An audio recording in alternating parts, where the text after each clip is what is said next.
10,000 টাকা অগ্রিম দিছে। তুই 10,000 1 লাখ অগ্রিম দিয়ে মানুষ ডেট পায় না, আর তুই 10,000 টাকা দিয়ে আমাকে কিনে ফেলছো। মাহফিলে বক্তা টাকা কন্টাক্ট করা জায়েজ কিনা জানতে চাই। কন্টাক্ট করে আলোচনা করা শরীয়তের দৃষ্টিতে কি? কন্ট্রাক্ট করে ওয়াজ করে টাকা নেওয়া যাবে কিনা? ওয়াজের ময়দানে চুক্তি করে টাকা নেওয়া জায়েজ কিনা? জিন্দেগিতে মানুষের সঙ্গে কন্টাক্ট করে চুক্তি করে আমি সাইদি টাকা নিয়েছি, এর প্রমাণ কোন মায়ের সন্তান বাংলাদেশ তো দূরের কথা তাম পৃথিবীতে কেউ দিতে পারবে না। টাকা ফিক্স করে এসে বয়ান করাটা কতটা জায়েজ? হ্যালো বন্ধুরা, চলে আসলাম নতুন আর একটা রিয়াকশন ভিডিও নিয়ে। আজকে আমরা জানতে চলেছি ওয়াজ মাহফিলের জন্য টাকা চুক্তি করে মাহফিলে যাওয়া ইসলামী শরীয়তে জায়েজ নাকি না জায়েজ, সেই বিষয়ে আজকে আমরা জানতে চলেছি। তো চলুন ভিডিওটি শুরু করা যাক। ওয়াজের ময়দানে চুক্তি করে টাকা নেওয়া জায়েজ কিনা? দেখেন, একটা ফাতোয়া আর একটা তাকওয়া, একটা ফাতোয়া আর একটা তাকওয়া। ফাতোয়াটা কি? মসজিদে যে ইমাম সাহেব নামাজ পড়ায় সে বেতন নেয়? জি। কি দেন মাস শেষে? বেতন তো দেন 15,000 টাকা। আপনারা 2-3,000 টাকা দেন ইমামের বেতন। ঢাকাতে 20,000 টাকার নিচে ইমাম সাহেব নাই।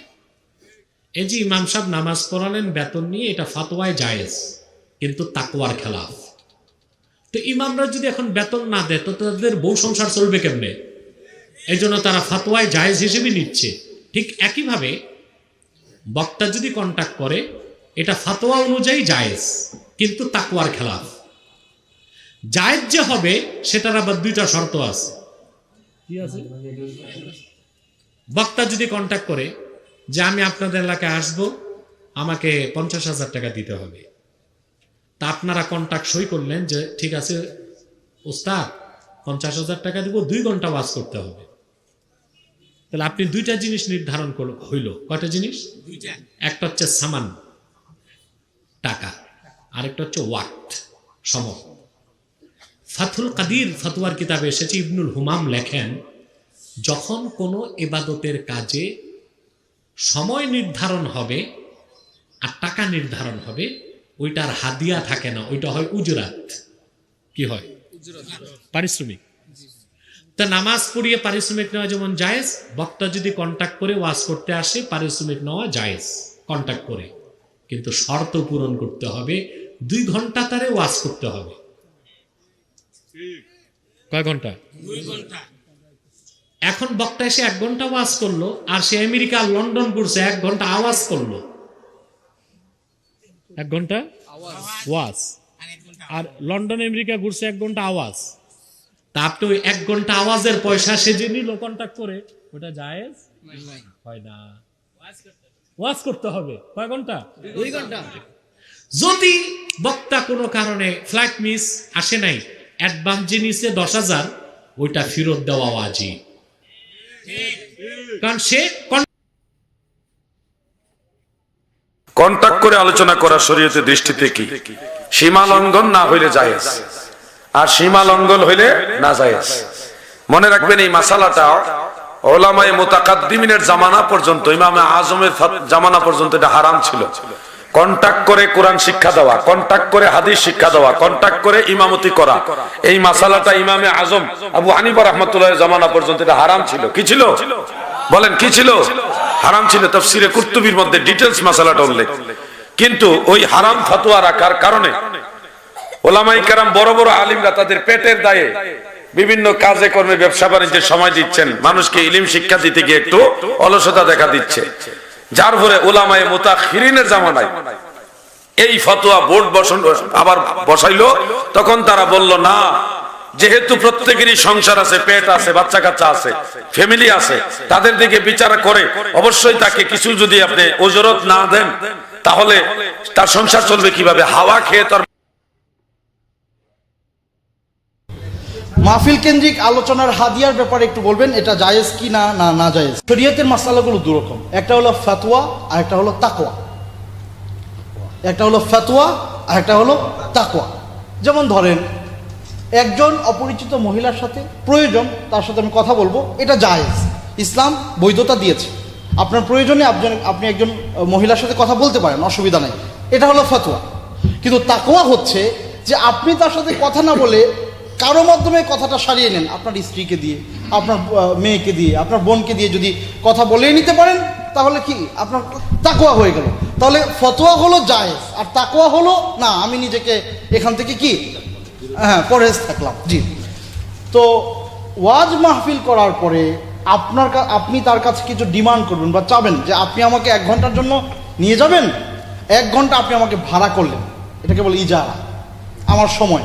তো 1 ঘন্টার পেছনে 10 ঘন্টা আমার যেতে এবং আসতে লাগবে, মোট 12 ঘন্টা আপনি আমাকে মানে বুক করে নিলেন, ভাড়া করে নিলেন। এই সময়টাতে আমি কাজ করতে পারতাম, ব্যবসা করতে পারতাম, আমি মানে কায়িক পরিশ্রম করতে পারতাম, কিন্তু সেটা আপনি করতে দিচ্ছেন না। আপনি আমাকে বুক করে, এবং আমি ওই সময় আমার মা অসুস্থ, আমি যেতে পারবো না, কারণ মাহফিল। তো এটা যদি ইজারা হয়, হ্যাঁ, তাহলে অবশ্যই সেটা বৈধ। আপনি ওই হিসেবে তার কাছ থেকে, যেমন মাদ্রাসায় আমরা কাজ করছি, মাদ্রাসায় উস্তাদরা পড়াচ্ছে না, ওনারা বেতন নিচ্ছে না, কেউ কি প্রশ্ন তোলে যে মাদ্রাসার বেতন কি হালাল না হারাম? হ্যাঁ, তো আপনি ওখানে তো দিন শেখাচ্ছেন, আর ওখানে গিয়েও দিন শেখাচ্ছেন, তাই নয় কি? এখানেও পেইড, ওখানেও পেইড। আচ্ছা, তাহলে এক্ষেত্রে এটা বৈধ আছে অবশ্যই, আমি বলবো না যে অবৈধ, কারণ এটা অতিরিক্ত নেওয়া। আচ্ছা, আর শেষ করে না, পরিমাণ আপনার সাথে আমার হবে, চুক্তি হবে যে আমি 1 লক্ষ টাকা হলে যাব, না হয় যাব না। আপনি বললেন যে ঠিক আছে আমি রাজি, তো আপনি আমাকে ভাড়া করে নিয়ে গেলেন, সব কিন্তু হবে না। এটা করলে কিন্তু হ্যাঁ, সবের জন্য তো আপনি করেন নাই, আপনি তো ইজারা, আপনি ইনকাম করছেন এটা। আচ্ছা আচ্ছা, যারা বৈধ বলে তারা এই যুক্তিতে বা এভাবেই ওনারা বলেন, ওনাদের কথাটা আমি এভাবে পেশ করলাম। আচ্ছা, তবে আফসোস হচ্ছে আমরা সবাই যারা এভাবে মানে কমিটমেন্ট করে বা শক্ত করে ধরে যে না এত টাকা দিতে হবে, না হয় আমি যাব না, ওনারা কিন্তু এই কথাগুলো বলেন, এতক্ষণ আমি যা বললাম এগুলো আমার কথা না, ওনাদের বক্তব্য আপনাদের সামনে পেশ করলাম। তবে ওনারা আবার যখন বলেন যে আমরা হলাম ওয়ারাসাতুল আম্বিয়া, তখন আমাদের প্রশ্ন থাকে যে আল্লাহ রসুল সাল্লাল্লাহু আলাইহি ওয়াসাল্লাম এবং যত নবী রাসূল দুনিয়ায় আসছেন, ওনারা কেউ কি এইভাবে দিন প্রচার করেছেন কিনা? টাকা ফিক্স করে এসে বয়ান করাটা কতটা জায়েজ? ভাই, এটা তো আমি দেখি নাই, প্রশ্নটা দেখলে হয়তো উত্তর দিতাম না। বলে উত্তর কেন দিতেন না? কারণ হলো এই সমস্ত প্রশ্নের অনেক লম্বা কথা উত্তর দিতে হয়, আমার সময় নেই। তারপরে সংক্ষেপে বলি যে কাজে টাকা নেওয়া জায়েজ, সে কাজে চুক্তি করাও নাজায়েজ হলে নেওয়াও জায়েজ হবে না, চুক্তি করাও কি হবে না, জায়েজ হবে। মৌলিকভাবে ওয়াজ মাহফিলে আসার আগে টাকার চুক্তি করা, না দিলে ঝগড়াঝাটি করা, এটা কোনো আলেমের, ইসলাম প্রচারকের শান হতে পারে না। রাসূল আকরাম সাল্লাল্লাহু আলাইহি ওয়াসাল্লাম তো দিন প্রচার করতে গিয়ে মাইর খাইছেন। আপনারা তো আমাদেরকে একটু ভাত তরকারিও দেন ভালো ভালো, আলহামদুলিল্লাহ, আবার পয়সাও দেন, সেখানে চুক্তি করতে হবে কেন? কিন্তু মুশকিল হলো চুক্তিটা আসলে অনেক সময় সাদে করে না। আমি চট্টগ্রামে এক জায়গায় গেছি, অনেক ভেতরে, মাহফিল টাহফিল সব শেষ করে আমার এসে বাসে উঠে মুসাফা দিয়ে হুজুর যান। আরে ভাই, বুঝলাম যাবো, আমার বাসের ভাড়াটা তো দিবা অন্তত, বাসের ভাড়াও যদি না দাও, আমার তো প্রতিদিন মাহফিলে যাওয়া লাগে, তো আমি বাপদাদা জমি বেঁচে এসে মাহফিল করবো নাকি? এখন মুশকিল হলো যে আয়োজকরাও অনেক সময় দায়িত্বশীল আচরণ করেন না, আবার আলেমরাও আলেমের শানের থেকে বাইর হয়ে যান, এটাকে পয়সা কামানোর মাধ্যম বানায় ফেলেছে। এটা কখনো কোনো আলেমের শান হতে, আমি তো বলি যে এক জায়গায় কম দিলে আরেক জায়গায় একটু বেশি দিয়েছে, আলহামদুলিল্লাহ গড়ে সমান হয়ে যাবে, কিন্তু আয়োজকদেরও দায়িত্বশীল ভূমিকা রাখা উচিত। দেখেন, এইখানে আমি আসার সাথে সাথে একটা প্রশ্ন আমার কাছে আসলো,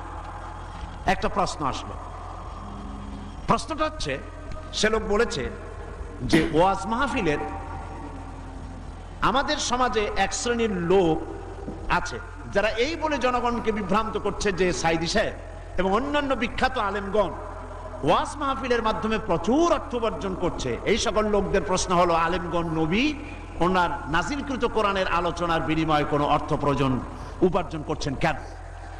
এই প্রশ্নটির সৃষ্টি হয়েছে কদিন আগে একটি পত্রিকা, ভারতের টাকায় পরিচালিত, আমি নাম বলবো না, আমি তখন কুমিল্লা মাহফিল করতেছি। তারা লিখেছে 3 রাত্র তিনি সেখানে বক্তৃতা করবেন, সন্ধ্যা থেকে ফজর পর্যন্ত ওয়াজ ফরমাইবেন। আমি তো জীবনেও সন্ধ্যা থেকে ফজর পর্যন্ত ওয়াজ ফরমাই নেই কোথাও। তারপরে প্রতিদিন 25,001 টাকা করে নিবেন, 3 রাতে ৭৫,০০০ টাকা তিনি সেখান থেকে গ্রহণ করবেন, পত্রিকায় এসেছে। পরের দিন সেই কমিটি মাহফিলে দাঁড়াইয়া এর প্রতিবাদ করলো, ঘৃণা জানালো যে কোনোদিন আমরা ওনাকে ধরনের পয়সা করি দেই নেই। জিন্দিগিতে মানুষের সঙ্গে কন্ট্যাক্ট করে চুক্তি করে আমি সাইদি টাকা নিয়েছি, এর প্রমাণ কোন মায়ের সন্তান বাংলাদেশ তো দূরের কথা তামাম পৃথিবীতে কেউ দিতে পারবে না। পত্রিকাগুলি এগুলি ছেপে। তো বন্ধুরা, আজকের ভিডিওটি এই পর্যন্তই। ভিডিওটি কেমন লাগলো তা অবশ্যই কমেন্টে জানাবেন, এবং আমাদের চ্যানেলে যদি নতুন হয়ে থাকেন তো চ্যানেলটিকে সাবস্ক্রাইব করে আমাদের পাশে থাকবেন।